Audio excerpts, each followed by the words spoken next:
Bible natin. Si Nanay Pachi, maraming absent.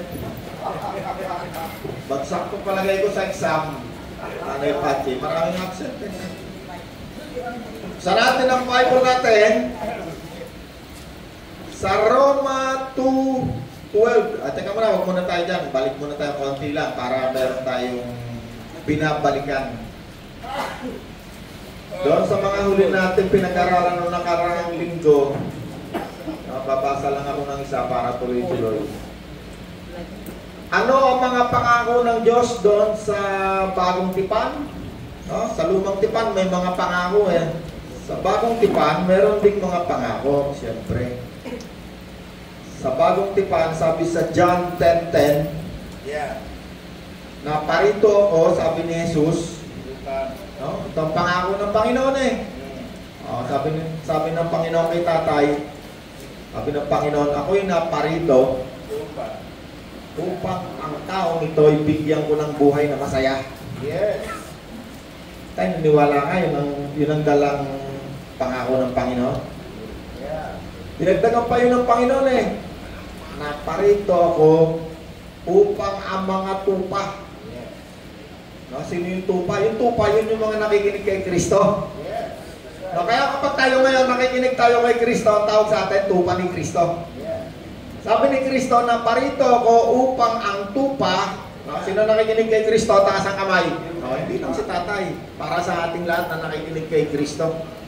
Tayo'y tupa ni Kristo. Na parito ako upang ang tupa, una, bigyan ng buhay na masaya, buhay na masagana, buhay na ganap. Yes. Anong sabihin ng ganap, Nanay Pachi? Kumpleto. Punong-puno. Anong sabi ng Panginoon? Ako'y naparito upang ang mga tupa ko ay bigyan ko ng buhay. Nauna, buhay. Kasi si Kristo ang buhay. Kung wala sa iyo si Kristo, wala kang buhay. Ang tinutukoy rin ng Panginoon na buhay, spiritual na buhay. Ay number 1. Naparito ako para yung mga tupa, si tatay, tupa ka na yan, tayo no? Di ka kambing ano? May dalawang uri na ano eh.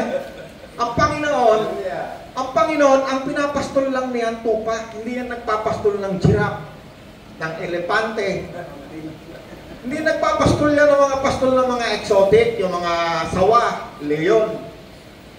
Kasi sa ibang mga lugar, merong nagpapastol nga yung mga billionaire. Yan ang mga pet niya. Sa Saudi Arabia, punta ka, mga pet dyan, mga exotic. Napilihan ng mga million na halaga ng mga kamisa, kabayo. Ang Panginoon, ang lagi example niya sa Bible, yung nakikinig sa kanya at pinapakain niya ng salita niya, ang tawag sa kanila tupa. Kasi may pagkakaiba yung tupa at kalabaw. Ano pagkakaiba ng tupa, kalabaw? Tupa, mabait. Kalabaw, may sungay, matulis. Ang kambing, may tulis niya. Pakisundot sa puwit mo ron, ako po, talong ka sa ilog doon.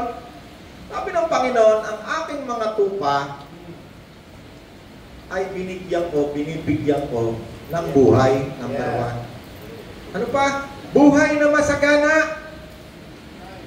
Buhay na puno, ganap. Nanay Pachi, no? Hindi sinabi ng Panginoon, ito si Pachi, ang ibibigay ko rito, kalahating buhay lang. Hindi puno, hindi kumpleto. Buhay na kasiya-siya, ganap. Buhay na walang hanggan. Hanggang dulo. Hanggang dulo ang ibibigay sa atin ng Panginoon. Wala sa lamig ko. Pero malalinaw naman ang mata ko yata ngayon. Mateo 6:33. Yes. Sabi ng Panginoon, subalit, unahin nyo muna, seek first His kingdom. Unahin nyo muna ang kalooban, kaharian ng Diyos. At, ano sabi ron? At, ang lahat ng ito ay idadagdag sa iyo. Yes. Ano sabi ng Panginoon kay tatay? Obed, unahin mo muna ang kaharian ng Diyos, ang kanyang kaharian. At, ano yung lahat ng ito? Lahat ng kailangan ni tatay. Gamot, damit, bahay. Naniwala nga tayo. Pangako ng Panginoon yan. Pagkain. Alam mo tatay. Meron na bang isang araw na hindi ka nakakain ng tanghalian? Wala pa. Meron na tayo dito to. Meron din. Meron din. Hindi, sinasabi ko, ngayon na ang Panginoon ay tinanggap mo na. Meron bang isang araw o isang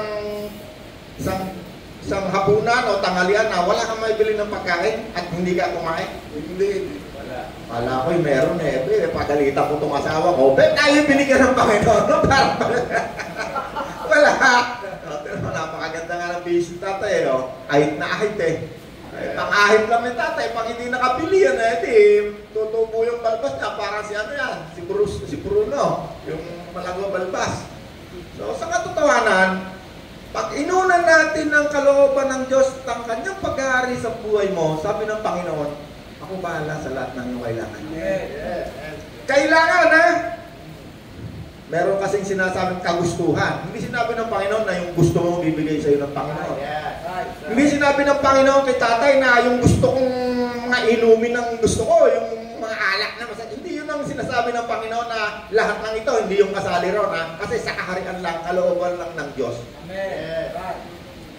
Lahat ng mabuti, makakabuti. Yon ang kalooban ng Diyos para sa ating lahat. Okay, dito naman sa Lumang Tipan, kasi ang topic natin, tungkol sa Lumang Tipan, Bagong Tipan, tungkol sa mga Hentil at doon sa mga Hudyo na kung saan naroon yung Lumang Tipan. Dito naman sa Lumang Tipan, meron ding mga pangako. Ang dami Santa Makmak din binasa nga ni Kuya Sosing yung yung mga pangako ng Diyos sa Deuteronomy. Ulitin lang natin. Sige, Kuya Sosing, pagpapala muna. Kung lubos ninyong susundin ng Panginoon. Deuteronomy 28 verse 1. Yan, para alam nyo.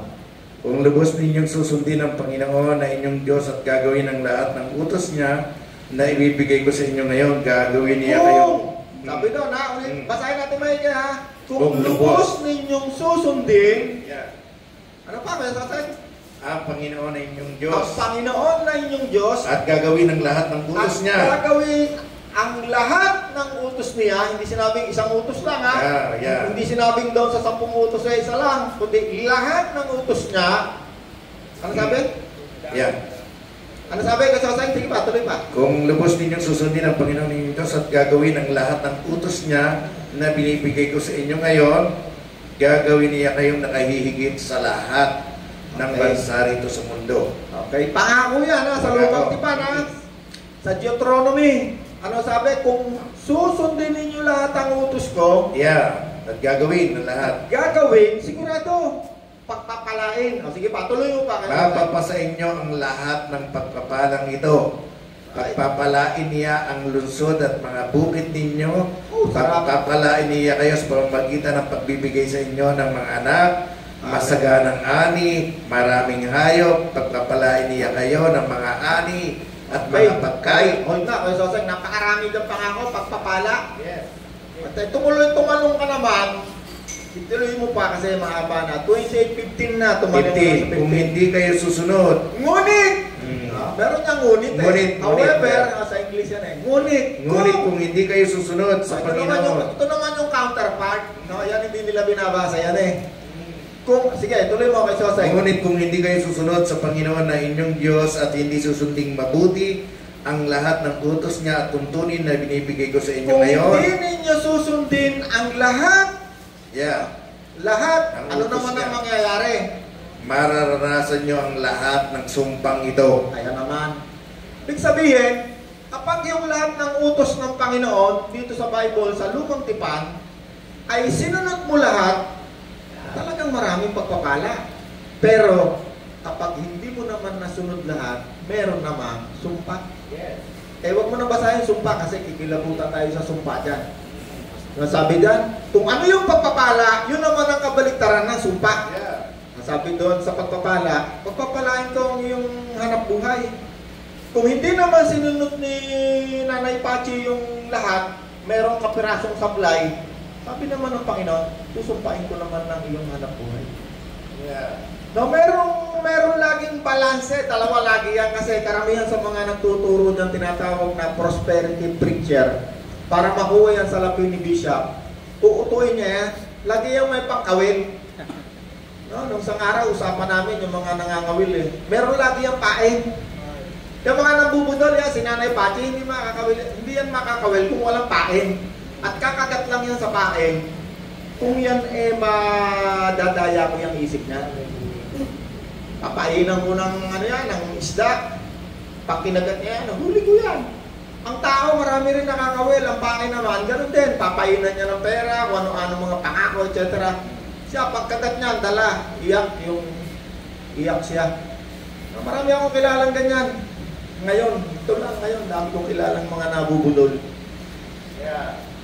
Ito namang mga, napupunta ako lagi dyan sa mga banal na mambubudol eh. Ginagamit yan. Ngayon nga, meron ngayon. Alam niyo itong ating pinag-uusapan na to, tayo'y nag-aaral sa salita ng Diyos. Marami nakikinig. No, kahapon nga lang sinamahan ko itong mga anak ko tungkol sa lumang tipan, bagong tipan. Tapos may napanood akong video ng pinanggalingan kong simbahan. Tungkol sa sila raw mga modernong levita. At siya raw modernong high priest. Kasi binibigyan niya ng suporta yung kanyang pangungulekta ng ng pera. Sinasabi niya na tayo raw ngayon modernong levita. Naku po ang Bible ko halos nasisira ako na sa kababasa ko. Wala akong nababasa moderno tayong levita. Ang sinabi, wala nang Hudyo, wala nang Hentil sa paglapit lamang sa Diyos. Hindi pwede maging modernong levita si Nanay Pachi. Hindi pwede. At isa lamang ang high priest, si Jesus lang. Hindi na mapapalitan kailanman. Kapag si Kuya Soseng, kapag si Nanay Pachi pumunta dito, sabi ni Nanay Pachi, ako yung modernong levita at hindi lang. Ako yung modernong high priest. Binibigyan niya ng karapatan, siya yung mangulekta na. Kasi si Jesus lang, high priest lang, ang pwedeng kumulekta ng tithes and offering ng mga tao. Pag ikaw nagkunwari kang si Jesus, hindi lang siya nagkukunwaring modernong levita, nagkukunwari pa siyang si Jesus. High priest lang ang pwedeng kumulekta ng ikapu. Wala nang iba. Pag sinabi mong ako'y si Jesus, kulang na lang sabihin niya ako yung modernong si Jesus. Kulang na lang sabihin niya ako si Jesus, ako ang representante ni Jesus, kaya yung inyong ikapu, ating kukunin. Ang tawag doon, blasphemy. Blasphemy, ano ibig sabihin ng blasphemy? Nanay Pachi, ano ibig sabihin ng blasphemy? Blasphemy, yung parang inaano mo yung Diyos. Nagkukunwari kang Diyos. Si Jesus kasi pinag-anuhan niya ng blasphemy.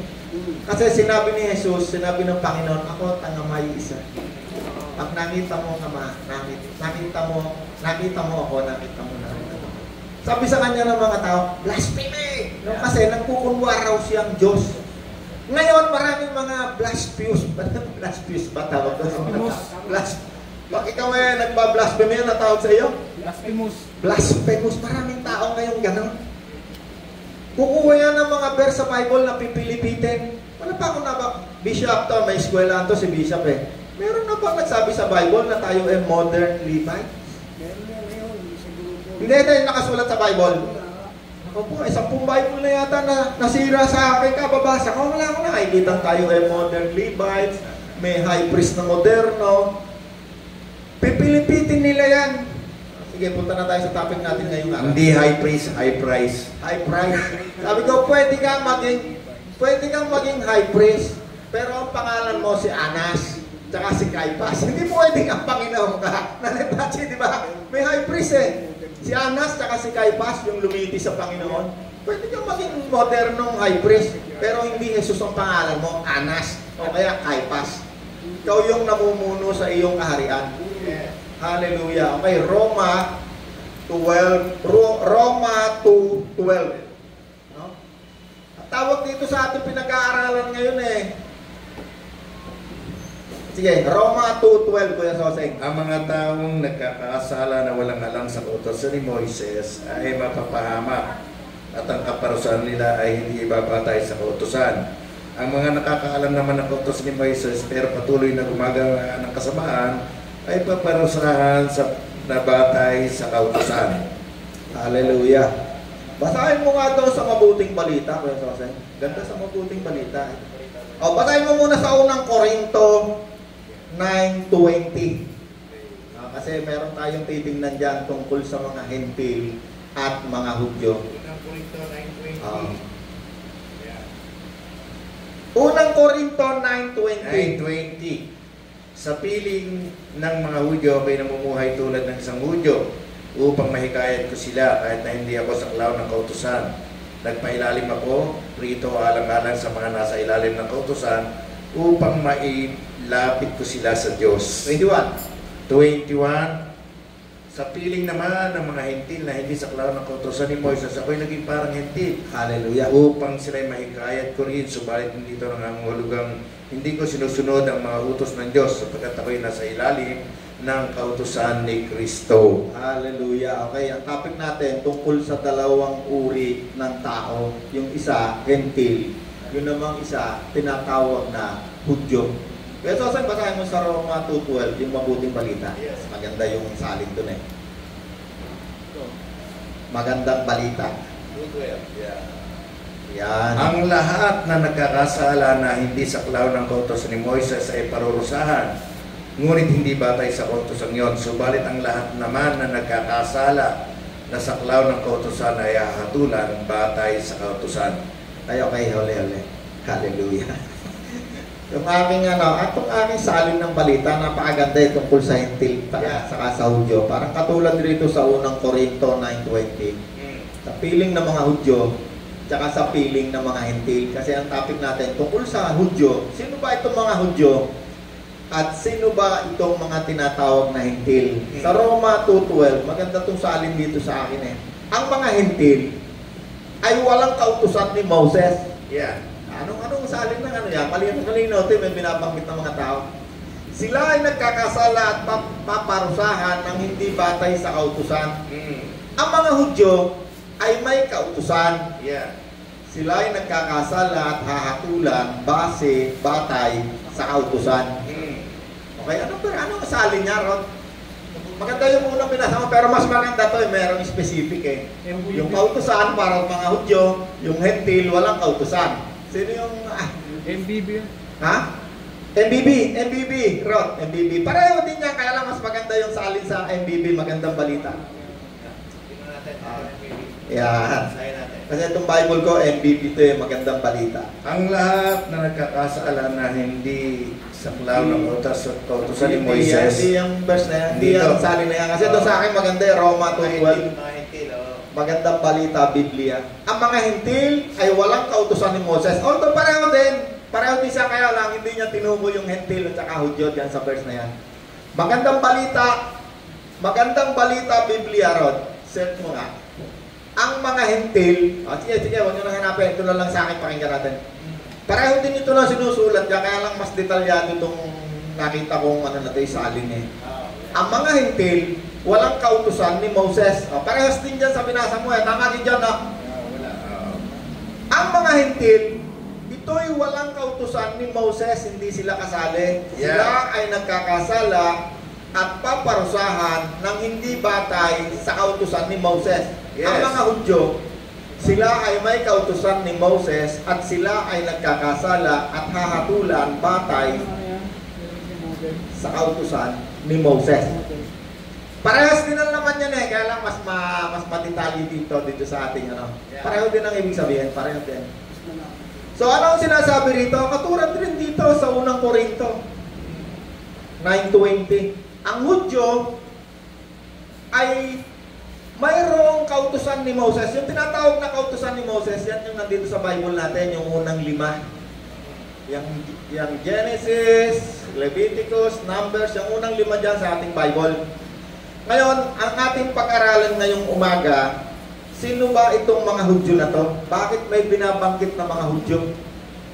Kumisa naman, ang banggit dyan sa mga merong kautusan ni Moses, ang mga Israelita. Kumisa naman ang mga Hudyo. Sino itong mga Hudyo? Genesis 12, 1. Umpisa natin sa Genesis 11:31.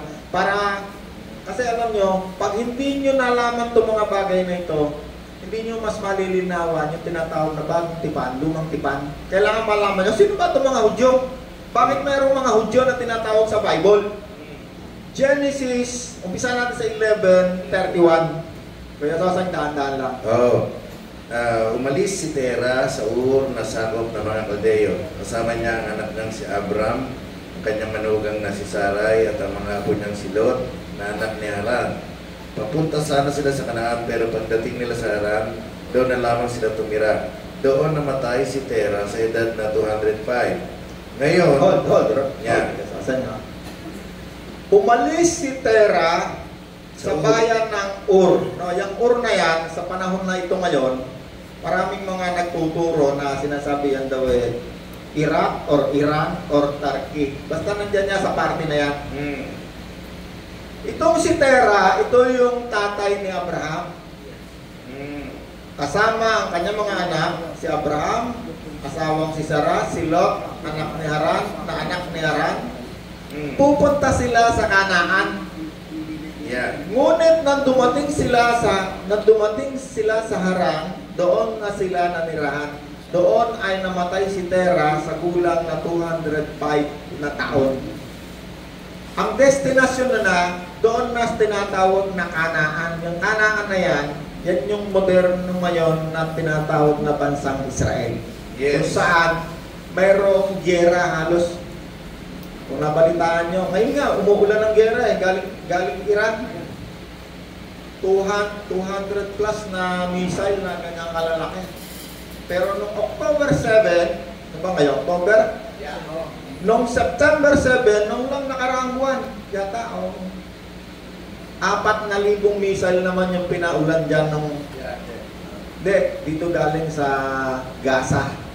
Yung pinasok nila yung nang hostage sila. Doon na nag-umpisa yung napakaraming... Last year pa yata yun? October 7, last year yata yun? Diyan sa bansang Israel na yan, hindi nawawalan ng giyera dyan. Okay, itong si Abraham na tinatawag na, dito nagmula yung tinatawag na Hudyo. Sa English yan Jews. Genesis 12:1. Sinabi ni Yahweh kay Abraham, yung Abraham na yan, pag yan ay inugat ni Gideon sa salitang Hebrew, ang pangalan na yan ay Ibrim, diyan nagsimula yung pangalan Hebreo. Ngayon, pag sinabi mong Hebreo, either ito ay salita, language, or ito yung lahi. Dalawang bagay yan. Pag sinabi mong Hudyo, Hebreo, ito'y tumutukoy sa lahi ng isang grupo ng tao. Or ito'y tumutukoy sa salita ng mga tao. Kasi ang official language ngayon dyan sa Israel ay Hebrew. Salitang Hebrew. Pero hindi ibig sabihin na nakatira dyan sa Israel na yan ay mga lahi ng Hebrew. Kasi yung Israel na yan, dati wala na yan sa mapa Nung nagkaroon ng World War II, itinayo muli yung Israel. Nagkaroon na ng bansang Israel. Pero ang original na mga nakatira dyan, ang tawag doon sa bansa na yan, Kanaan. Papunta sila sa Kanaan, mga tinatawag na Canaanites. Ang tawag dyan, panahon ni Abraham. Kaya noong Genesis 12:1, sinabi ng Diyos kay Abraham, Abraham, lisanin mo ang iyong bayan, ang tahanan ng iyong ama at mga kamag-anak, at pumunta ka sa bayan na ituturo ko sa iyo. Bakit? Kasi yung kanyang tatay na si Tera, na unang tinawag ng Diyos para pumunta sa Kanaan, nung siya'y nakaranas ng kasawian sa buhay, kasi yung anak niya namatay, ang pangalan si Heran, ayaw na niyang sumunod sa Diyos. Maraming tao ngayon, na kapag sila'y nakaranas ng hindi magandang sa kanilang buhay, ayaw nang sumunod kay Kristo. Supposed to be, itong si Abraham, si Kanaan dapat ang pangalan nito. Ang pangalan dapat ito si Tera, yung tatay niya. Pero nung siya'y nakaranas ng kasawian sa buhay, ayaw na niya sumunod sa Diyos. Doon na sila, humimpil na sila ron, tumigil na. Kaya tinawag ng Diyos si Abraham. Sabi ng Diyos, lisanin mo ang iyong bayan, at tahanan ng iyong ama at kamag-anak, pumunta ka sa bayan na ituturo ko sa iyo. paparamihin ko ang iyong mga anak at apo sa 2. Gagawin ko silang isang malaking bansa.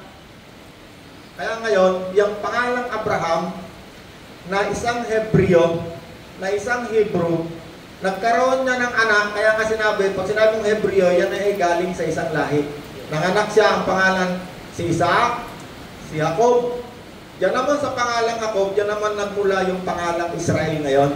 Yung bansang Israel, kasi yan ay pangako ng Diyos. Gagawin kitang isang malaking bansa. Okay. Israel 101 tayo ngayon Kaya ngayon may gera dyan sa bansang Israel. Kasi sinasabi ng mga nakatira dyan, yung mga Palestino, yung mga Lebanese, na before World War I, Bible 101 dive tayo ng konti. Tingnan natin kung meron tayong medyo maintindihan. Yung Israel na yan ngayon, ang nakatira dyan, mga tinatawag ng panahon ni Abraham, ana-anay. Pero habang lumilipas yung panahon, nag-iiba-iba ang mga pangalan niya, nag-iiba-iba. Hanggang sa nagkaroon na ng mga gera-gera, nag-iiba rin ng mga pangalan. Okay? Sabi sa 3, sa 2, pararamihin ko ang iyong mga anak at apo, gagawin ko silang isang malaking bansa. Pagpapalain kita at gagawin kong dakila ang iyong pangalan at ikaw ay magiging pagpapala sa marami. Okay? Itong mga Hudyo na to na sinasabi dito sa Roma 2:12, ang mga Hudyo merong kautusan. Ang mga Hintil walang kautusan. Ang isa sa kautusan dyan sa mga Hudyo, kung si Kuya Soseng at saka si Rod, si Bishop at si Gideon, kung yan ay Hudyo, ang isa na nakalagay sa kautusan na para sa mga Hudyo, hindi kayo pwedeng mag-asawa ng hindi ninyo kalahi. Pag ikaw ay nag-asawa ng hindi mo kalahi, ihiwalay ka na sa lahi, hindi ka na lahi. Tatapong ka na, hindi ka na ibibilang sa lahi. Kaya kung meron tayong nabasa na yung re-restore yung mga si Nehemiah, yung mga nag-asawa ng hindi kalahi, kasi nandun yung sa law, kautusan. Kautusan, alright? Bible 101 muna tayo Itong mga Hebrew na to, itong mga Hudyo na to, hindi pwedeng mag-asawa ng hindi Hudyo kasi nga nandun sa kautusan. Alam nyo ba na si Kristo, ang Panginoon, ay galing dito sa lahing ito? Siya ay isang Hudyo. Kaya tayo hindi mo pwede na hindi natin tumalalangan kasi hindi mo maunawaan yung Bible na binabasa mo. Kailangan maunawaan mo to para medyo luminaw, mas luminaw pa sa'yo ang tungkol dito sa Bibliang binabasa natin araw-araw. Pero lang, sino nagturo niya sa'yo? Sa 30 taon kong pagbabasa ng Bible, nabubuo yan sa isip ko. Kasi sa isang basa ko lang, hindi mo mabubuo yan. Kasi itong Bible na to, palagay ko may pagkakataon na ito'y nabasa ko lahat, 4 na buwan. Basa ko lahat yan. Pero paulit-ulit ko pa rin binabasa. Habang binabasa mo yan, yung history ng mula na ang Panginoon ay panganak hanggang ngayon, 2,000 taon na history. Ito naman kay Abraham, hanggang sa Panginoon, napakahaba rin panahon. Mateo 1:1-17, kaya sa pakibasa mo na mabilis.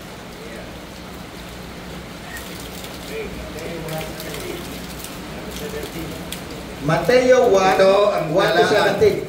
Ito ang talaan ng ninuno ni Jesucristo na mula sa angkan ni David. Si David ay mula sa lahi ni Abraham. Si Abraham nga ang ama ni Isaac, si Isaac ang ama ni Jacob. Doon sa unang binasa ni Jose, si David ay galing sa lahi ni Abraham. Okay, sino naman si David? Si David ang pangalawang hari na naghari sa bansang Israel. Noong panahon na yan, ang Israel ay hindi pa democratic parliamentary yung pamumuno. Kaharian pa. Pero bago ang kaharian, ang namumuno riyan sa mga lahi na iyan ng mga Hudyo, hindi lahi ng hari, pamamahala ng propeta. Tawag naman doon sa pamamahala na yon, theocratic. At maraming bansa hanggang ngayon, yan ang pamamahala, theocracy. Yang Afghanistan, yang maraming bansa na yan ang pamamahala, theocratic. Ibig sabihin, ang ginagamit nila sa pamamahala, ito ang kanilang tinatawag na saligang batas.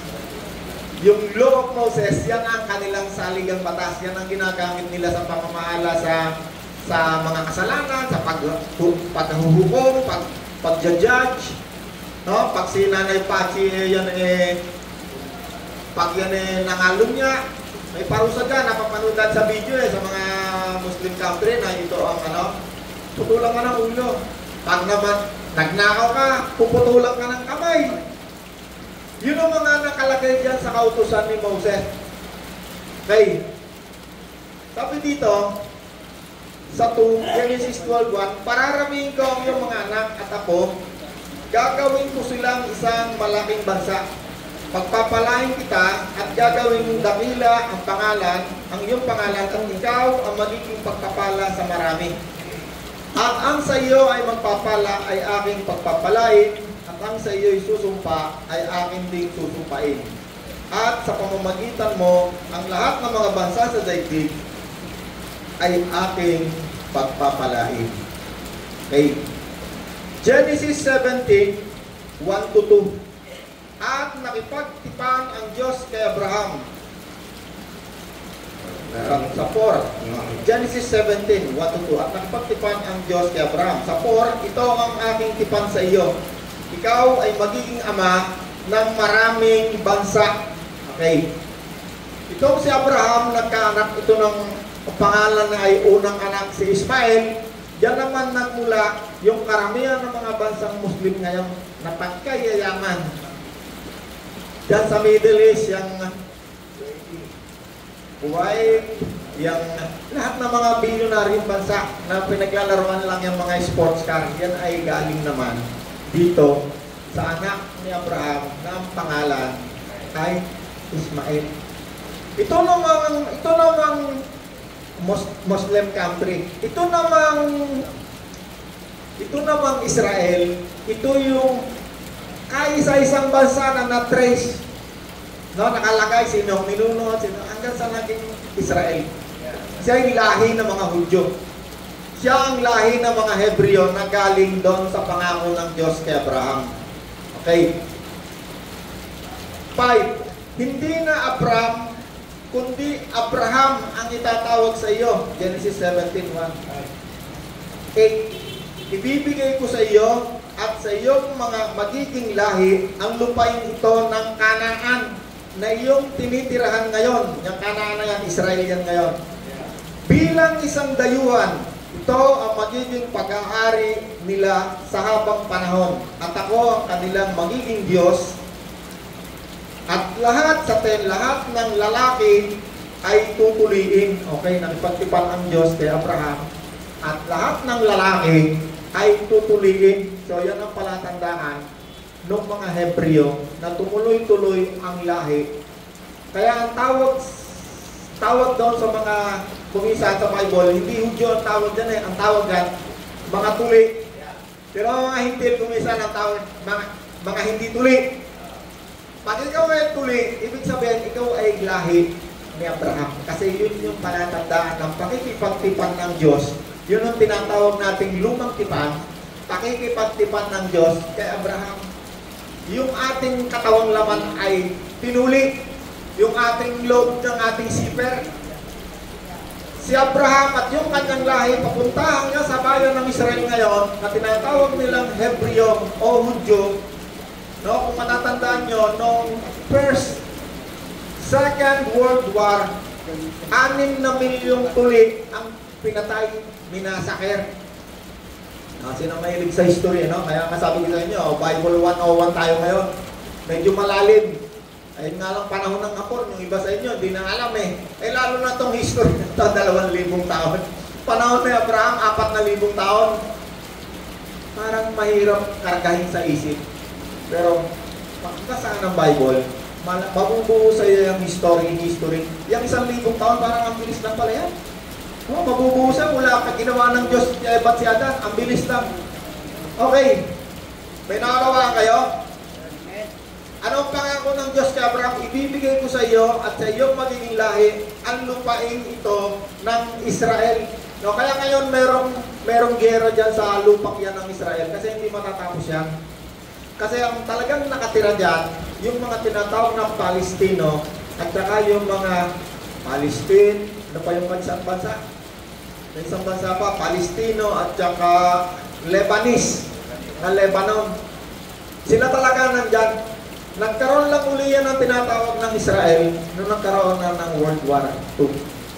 Pero before World War I, nung panahon ni David, nung panahon ni Solomon, sila yung isang imperyo, sakop niya halos buong daigdig. Kasi si Solomon, meron siyang 1,000 asawa.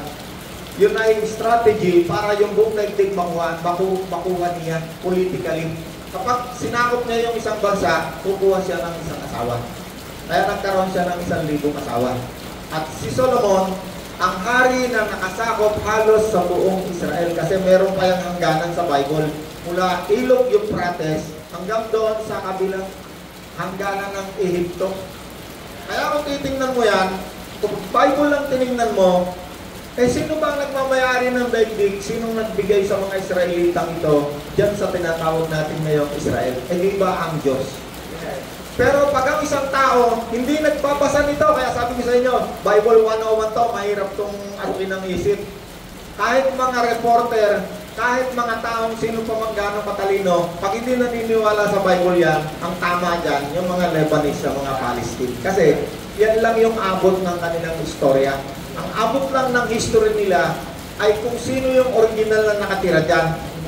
Siyempre, makikita mo dyan, before World War I, wala namang Israel na pangalan ng mapa. Yan ay tahanan ng mga Palestino at ng mga Lebanese. Kailan nagkaroon ng Israel na yan? Noong, alam ko lang kung maaabot nyo, yung tinatawag na British Empire, imperyo ng UK, British Empire. Yung Amerika, wala pa yan eh. Yung Israel na yan, dinala nila yung mga tao, yung mga Hudyo na naninirahan sa Europe, ibinalik nila muli dyan sa Israel. Pero bago nila ibinalik yan, meron sila munang ginawa dyan sa mga tao na yan. Pinag-aral muna nila yan ng wikang Hebrew. Kaya meron tinatawag na Hebrew University. Bago si Nanay Pachi ibalik dyan, pag-aaralin muna yan, Hebrew. Kasi ang salita ngayon dyan, Hebrew. Ayaw nila ng, yung mga salita ng Muslim, ayaw nila yan. Kasi turing nila sa Muslim kaaway. Okay. Paano tayo naging kalahi ni Abraham? No, napag-aralan natin yun noong nakarang linggo eh. Sapagkat si Abraham, itong si Abraham, siya ay tinatawag na ama ng maraming bansa. At tinatawag rin siyang ama ng lahat ng pananampalataya. Bakit? Halos lahat ng pananampalataya nanggaling dyan. Abraham, si Isaac, si Jacob, Israel, si Ismael, Muslim. Tayo naman mga Kristiyano, saan naman tayo?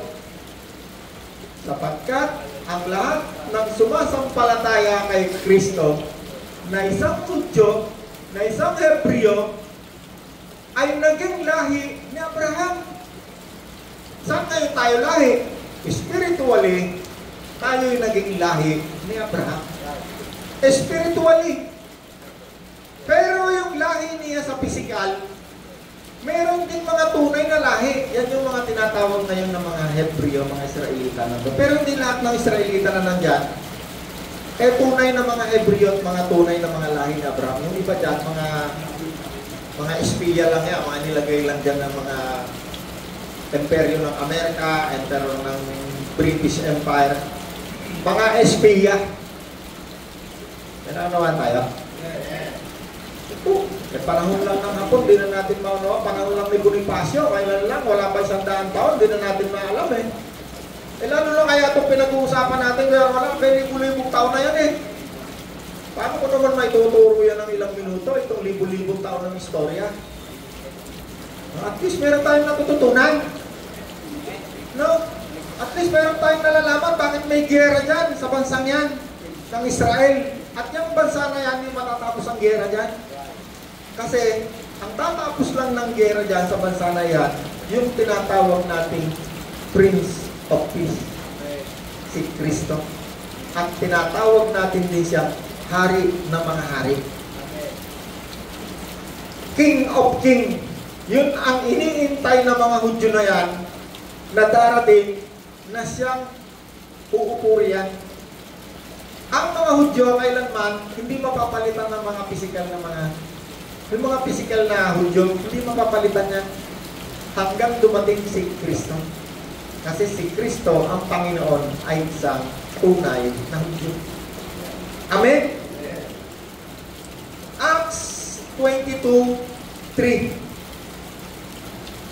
Yung sa akin, pakibasa mo.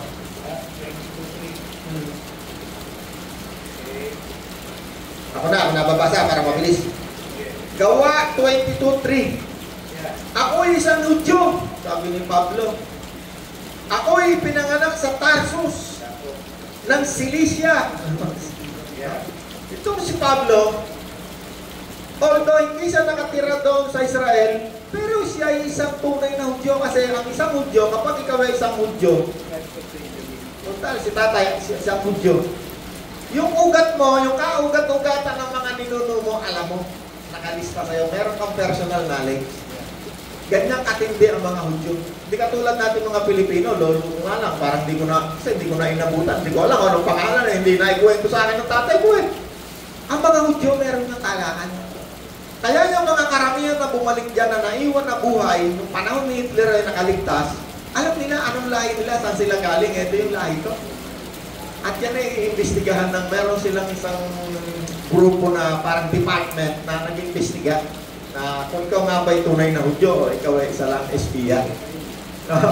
Sa katunayan, nitong nakaraan lang, kailan lang, merong ilang daang libo sa Africa, sa Ethiopia, kinuha ng bansang Israel, binalik sa Israel. Kasi, nung sila yung inimbestigahan, nakita na nila yung record, sila yung galing sa isang lahi ng Hudyo.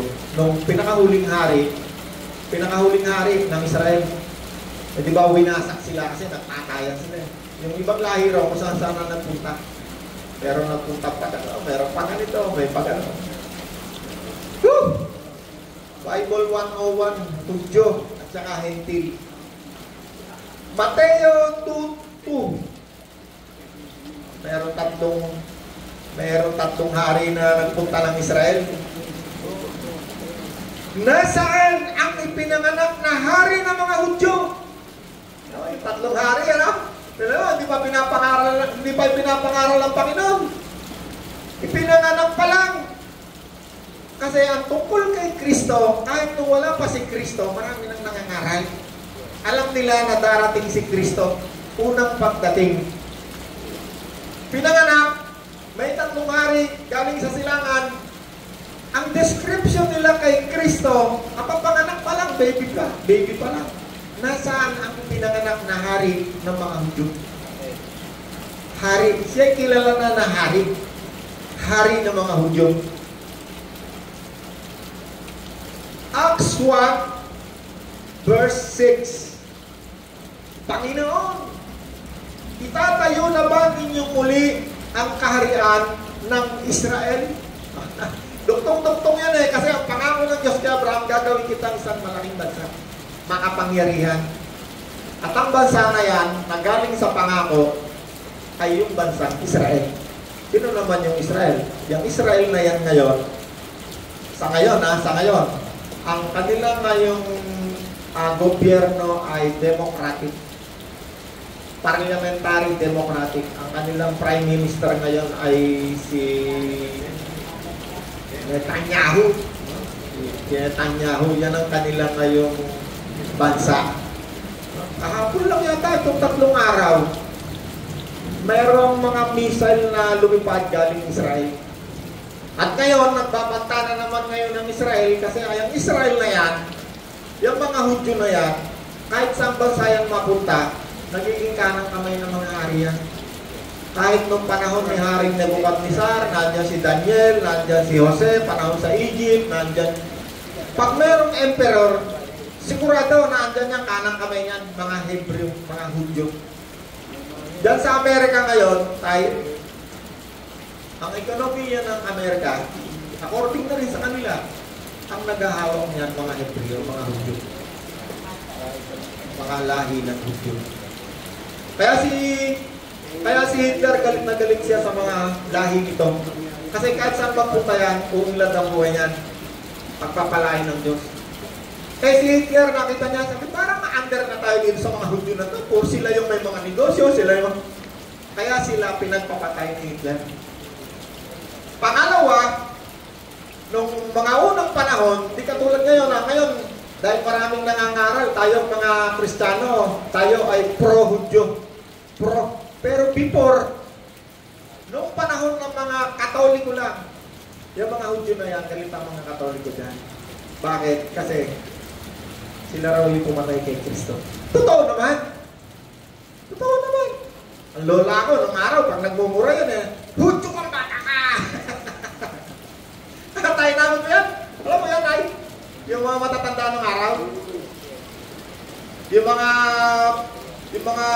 mandadasal, yung mga talagang fanatikong Katoliko, anak ng Maria, puno ka ng grasya. Pag nagalit sa mga bata, Hudyo kang bata ka! Kasi galit sila sa Hudyo. Masama ang mga Hudyo. Nung panahon na hindi katulad ngayon, na halos lahat ng tao nangangaral. At ang pangangaral natin, sinasabi nga ng karamihan, tayo ay mga modern Levites. No? Inaangkin nila na sila isa ng Hudyo. Kaya nag-iiba na yung nag-iiba yung pananaw ng mga tao tungkol sa Hudyo. Pero nung unang panahon, talaga naman karamihan sa mga Hudyo ay masama. Bakit? Dahil sila'y panatiko, religyoso. Si Pablo nga Hudyo siya Talagang gusto niya, nung lumitaw ang Panginoon, gusto niya patayin lahat ng mga naniniwala kay Kristo Talaga naman masama. Bakit? Kasi hindi sila naniwala kay Kristo. Doon sila sa, ang reliyon ng mga Hudyo na ito ngayon, ang tawag nila, Judaismo. Meron namang isang tinatawag na grupo ng mga tao na karugtong din yan, ang tawag naman mga Zionist. Yan naman Zionist na yan, hindi naman religion yan naman ay political. Yan yung nagtatag ng pagbabalik ng mga Hudyo sa Israel. Political ang position nila, hindi religious. Although, karamihan dyan, religious people. Sila ay karamihan dyan, mga Hudyo rin, karamihan. Ang religion nila, yung tinatawag na Judaismo, no? Yung Judaismo, ang dami rin yung sekta. Para din yung born again. Merong iglesia ni Gideon, no? Iglesia ni Bishop. Ang dami rin sekta nga, iba-iba rin yan. Samot-sari rin yan. Yung mga nakikita nating mahabang palibas na yan sa TV, iba-iba rin ang sekta niya. Para din Muslim. O, time na rin. Ang Muslim, iba-iba rin ang sekta niya. Magkakaiba rin, magkakalaban yan din. So, hindi ko alam kung may natutunan kayo ngayon, no? Kasi sobrang lalim ito. Pakpan natin ang Panginoon. Pakpan natin ang Panginoon. Okay. Hudyo, Jew, Hebreo, sila'y lahi ng mga tao mula kay Abraham. Hebrew, ito'y isang uri ng wika o lengguwahe. Hindi na tayo nakapunta sa Hintil. Yung Hintil naman, alam na natin. Sino yon? Tayo yon. Pag sinabi kang Hintil, hindi katuli, pero tayo nagpatuli kasi ginaya-gaya na. Yung mga Katoliko kasi nung araw, dala-dala rin yan, na tayo raw ng mga, sabi ng mga Katoliko, tayong ika sinabi sa kautusan. Kasi yung mga Katoliko, nandyan yan sa law. Sinusunod lagi nila dyan law. Kaya ngayon sa utos, nilalagay nila sa mga kanto yan Kasi nandyan sila sa law, yung Katoliko. Yan ang sinusunod nila. Sinabi ni Kristo, kapag ang isa dyan, hindi mo nasunod, so paabutin mo. May natutunan tayo? Woo! Ikaw ang hari at tagapagligtas, banal mong pangalan, aking itataan, Panginoon Jesus, aking Diyos, iaalay sa'yo aking lakas. O Diyos na mabuti, marami pong salamat.